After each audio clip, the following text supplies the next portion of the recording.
If this episode makes you think, please let us know in the comments and support us by subscribing and leaving a review. Thank you. Today we are exploring a really fascinating piece from Vatican News, an article by Isabella Piro reporting on Pope Leo XIV's first encyclical, a document called Magnifica, humanitas, on safeguarding the human person in the time of artificial intelligence. Now, you might be thinking, what does a papal encyclical have to do with my classroom or my school leadership? And that's a fair question. But what I found so compelling about this piece wasn't the theological angle, which is of course important in its own context, but the profoundly human and universal principles that Pope Leo XIV lays out. It's a call to arms for humanity, really, to ensure that AI truly serves us, rather than letting it concentrate power or diminish our essential human qualities. The article opens with this really powerful image, quoting the Pope. Humanity, created by God in all its grandeur, is today facing a pivotal choice, either to construct a new Tower of Babel or to build the city in which God and humanity dwell together. Now that, to me, is such a striking metaphor for where we are with artificial intelligence. The Tower of Babel, right? A story about human ambition, about technology, built without a unifying human-centered purpose, leading to confusion and fragmentation.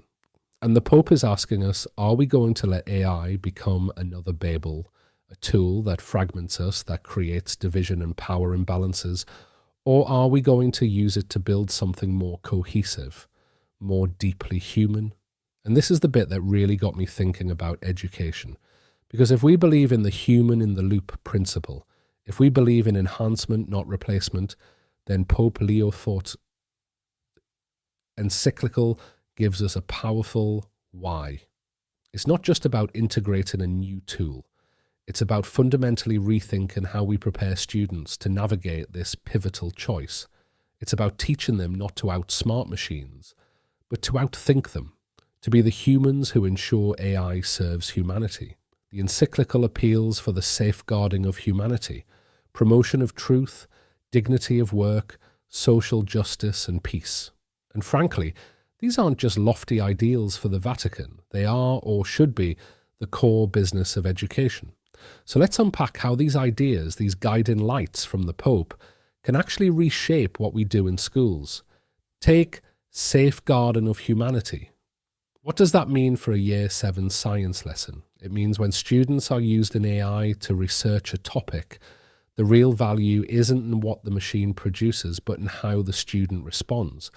It's about teaching them to critically evaluate, to question the output, to infuse their own wonder and judgment. We're safeguarding their capacity for critical thought, for human inquiry, rather than letting AI just spoon-feed them information. It's about ensuring students don't develop what I call cognitive debt from over-reliance on AI, where they outsource their thinking along with the doing. Then there's the promotion of truth. In an age of deepfakes and increasingly convincing AI-generated content, this is absolutely paramount. How do we teach students to discern truth? It means we need to bake AI literacy into every subject. It's not about learning to code. It's about understanding AI's limitations and failure modes, about managing AI conversations with precision, and developing a reflective awareness of AI's influence. Think about an English literature class.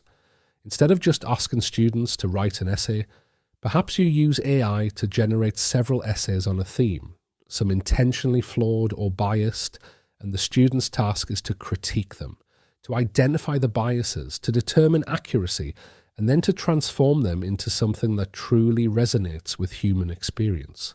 That's an application of the EDIT framework for evaluating AI outputs, but framed by this profound purpose of promoting truth.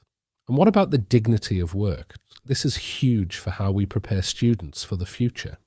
AI is going to automate so many tasks, so many doings. So what's left for humans? The Pope's message implicitly reinforces my core philosophy. Machines can compute, but they cannot wonder, they cannot care, they cannot exercise complex judgment. So our educational mission becomes about cultivating those uniquely human attributes. It's about designing learning that cannot be faked because it demands depth, care, and imagination. For a vocational course, this might mean using AI to handle the repetitive design aspects of a project, but the student's learning is in the client consultation, the creative problem solving, the ethical considerations of their design's impact, and the hands-on craft that requires a human touch. We're outsourcing the doing, not the thinking. The encyclical also talks about social justice and peace. And this brings us directly to the role of AI as an equalizer. We know that AI can bridge gaps, supporting students with IEPs, multilingual learners, and providing differentiation for that often invisible middle 80% of students. But it also comes with risks like embedded bias. Pope Leo XIV's call for social justice means we have a responsibility to teach students how to identify and challenge that bias. In a Year 9 geography lesson, for instance, students might use AI to analyse demographic data for urban planning, but the critical part of the lesson is to then discuss what biases might be present in the datasets AI is trained on, or in the solutions it proposes, and how those biases could perpetuate injustice. It moves beyond just using the tool to actively shape in a more just and peaceful world with the tool. What the Pope is essentially saying is that we need to start with purpose, not technology. He's giving us a why that's bigger than any app or algorithm. It reminds me so much of the three-box model of innovation. Box 1 is about linear innovation, doing what we do better. Yes, AI can help with automated grading or lesson planning. But box 2, non-linear innovation, that's about asking the bigger questions, reimagining education entirely. Pope Leo XIV's encyclical pushes us firmly into box 2 thinking. How do we reimagine education to cultivate wonder, care, judgment, relationship, imagination, wisdom, and ethics? Those things AI cannot do. Think about a school leader drafting their school development plan. It's easy to say, we'll integrate AI. But Pope Leo XIV's message challenges us to ask, how will our integration of AI promote truth, dignity of work, social justice, and peace among our students and staff? It turns AI from a technical implementation challenge into a profound opportunity for human flourishing.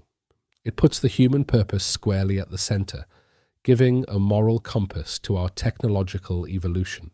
For teachers, often labelled as resistant to change, this encyclical could be really affirming. It's not asking them to become tech experts overnight. Instead, it's asking them to double down on what they do best: nurture human potential. It's about giving them the time and space to anchor AI to existing successful practices, like fostering critical thinking and then letting their creativity soar. If we approach AI adoption through the lens of Magnifica, humanitas, we empower teachers as change agents who are safeguarding the very core of what it means to be human in education. So when we consider this encyclical, we're not just talking about a religious document. We're talking about a universal humanistic framework for navigating one of the most significant technological shifts in history. It challenges us in education to evolve, not revolutionize, by focusing on what makes us uniquely human. It's a powerful reminder that our job is to prepare students to be the thoughtful, critical, caring humans who wield AI for magnificent humanitas, for the grandeur of humanity, rather than letting it build another Tower of Babel. That's all for today. Thanks for listening.